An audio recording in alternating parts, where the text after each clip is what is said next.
হিন্দুদের তীর্থস্থান চন্দ্রনাথ পাহাড়ের অবস্থান চট্টগ্রামের সীতাকুণ্ড উপজেলায়। আর এই সীতাকুণ্ডের ইতিহাস হাজার বছরের পুরনো। হিন্দু ধর্ম ও পুরাণের একটা অংশ জুড়ে সীতাকুণ্ডের কথা বলা আছে। সীতাকুণ্ডের নামও হিন্দু ধর্মের সঙ্গে ওতপ্রোতভাবে জড়িত। অতীতে বৌদ্ধ ও মুসলিমরা সীতাকুণ্ড শাসন করেছে। হিন্দু ধর্মের সীতাকুণ্ডের আখ্যান এবং সীতাকুণ্ড উপজেলার হাজার বছরের ইতিহাস সম্পর্কে জেনে নেওয়া যাক। সীতাকুণ্ডের নামকরণ নিয়ে বেশ কিছু মত রয়েছে।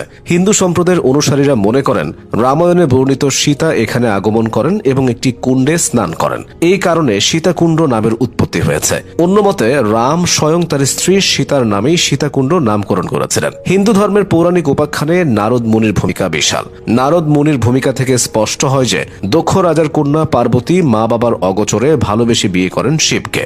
এতে রাজা ক্ষিপ্ত হয়ে ত্রিলোকের সবাইকে আমন্ত্রণ জানান। সেখানে শিবকে জন্য তার মূর্তি বানিয়ে রাজপ্রাসাদের বাইরে প্রহরী হিসেবে রাখা হয়। নারদ মুনি থেকে পার্বতী এ কথা জানতে পেরে নিজেরা দেখতে যান এবং লজ্জায় অপমানে দেহ ত্যাগ করলেন। পার্বতী বেঁচে নেই জেনে শিব পার্বতীর মাথায় নিয়ে প্রলয় নাচন শুরু করেন। এক পর্যায়ে 52 খণ্ডে খণ্ডিত পার্বতীর দেহ 52 স্থানে পড়ে 52টি তীর্থকেন্দ্রের উদ্ভব হয়। তার মধ্যে সীতাকুণ্ড একটি। পার্বতীর উরুসন্ধির অংশ সীতাকুণ্ডে পড়েছিল বলে কথিত আছে। প্রাচীন ধর্মগ্রন্থ ও ইতিহাস ঘাটলে জানা যায় প্রাচীনকালে সীতাকুণ্ডে মহামুনি ভার্গব বসবাস করতেন। অযোধ্যার রাজা দশরথের পুত্র রামচন্দ্র তার বনবাসের সময় এখানে এসেছিলেন। তারা আসবেন জানতে পেরে মহামুনি ভার্গব তাদের স্নানের জন্য 3টি কুণ্ড সৃষ্টি করেন এবং রামচন্দ্রের এখানে ভ্রমণ তার স্ত্রী সীতা এই কুণ্ডে স্নান করেন।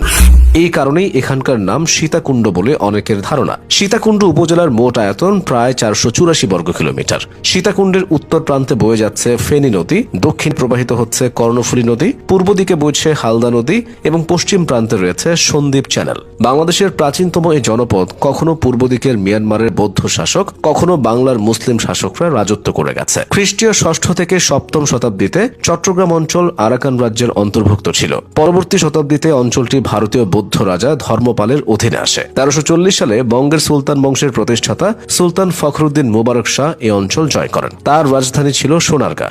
শের শাহ সুরির নিকট সুলতান গিয়াসউদ্দিন মাহমুদ শাহের পরাজয়ের মধ্য দিয়ে সুলতান বংশের পতন ও সুর বংশের প্রতিষ্ঠা ঘটে। তারপর অঞ্চলটি পুনরায় আরাকান সাম্রাজ্যভুক্ত হয়। আরাকানের বাদশাহ ফু বঙ্গের সুলতান বারবাক শাহকে পরাস্ত করেন। এ সময় কিয়াকচু সীতাকুণ্ডে একটি মঠ প্রতিষ্ঠা করেন। 1538 থেকে 1666 সালে পর্তুগিজ ফিরিঙ্গি বা হারমাদগণ চট্টগ্রামের মধ্য দিয়ে আরাকানের সঙ্গে আতাত করে সীতাকুণ্ডে প্রভাব বিস্তার করে। 1550 সালে কিছু সময়ের জন্য এই অঞ্চলটি আরাকানি প্যাগান হাতে চলে যায়। এরপর 1666 সালে মুঘল সেনাপতি বুজুর্গ উমিদ খান সীতাকুণ্ড জয় করেন। 18-19 শতাব্দীতে সীতাকুণ্ডে ব্রিটিশদের আগমন ঘটে। তারা এই সময় অঞ্চলটি স্থায়ীভাবে চট্টগ্রাম জেলার অন্তর্ভুক্ত করে।